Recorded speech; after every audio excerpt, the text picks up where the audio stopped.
Buenos días, alumnos de segundo y secundaria. Esta clase corresponde al 20 de agosto del 2020. El tema de hoy son las oraciones simples y compuestas.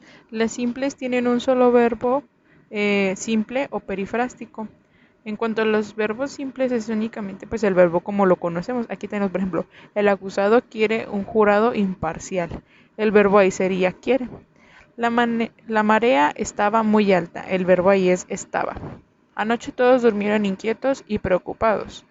Aquí el verbo es durmieron. El unicornio solo existe en la imaginación. El verbo es existe. A continuación deben de elaborar 10 ejemplos de oraciones simples con verbos simples. Verbos perifrásticos. Los verbos perifrásticos suelen llevar el verbo ir y la preposición a. Esa es una forma en la que se presentan. También hay que saber que son expresiones como un tipo de rodeo verbal, o sea, se dicen muchas palabras para mencionar una sola cosa. Por ejemplo, voy a viajar a Singapur. El verbo ir se cambió, se conjugó y terminó en voy. Ahí está la preposición a. Entonces, voy a viajar se convierte en un solo verbo. Echar una conversada se puede simplificar a conversemos. Hay que llegar puntual se puede simplificar a debes llegar puntual. Entonces, eso es lo que contiene las perífrasis verbales. Decir muchas palabras cuando se podrían decir pocas. A continuación deben de elaborar 10 ejemplos donde en las oraciones utilizan la perífrasis verbal, como los ejemplos que ya vimos.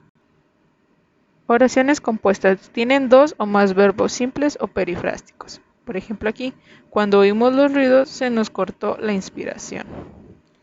Oímos y cortó son los verbos. Te había dicho que me enojaría mucho si lo hacías. Había dicho y hacías son los tres verbos que se encuentran ahí. A continuación debes de elaborar 10 ejemplos de oraciones compuestas. Pueden llevar o no la perífrasis verbal. En el siguiente ejercicio deben describir a un lado de la oración si corresponde a una oración simple o una compuesta. Por ejemplo, pintó sus óleos a la luz de una vela. El único verbo ahí es pintó, entonces es una oración simple.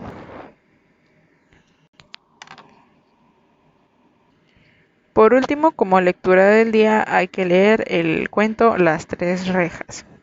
Y eso sería todo por ahora.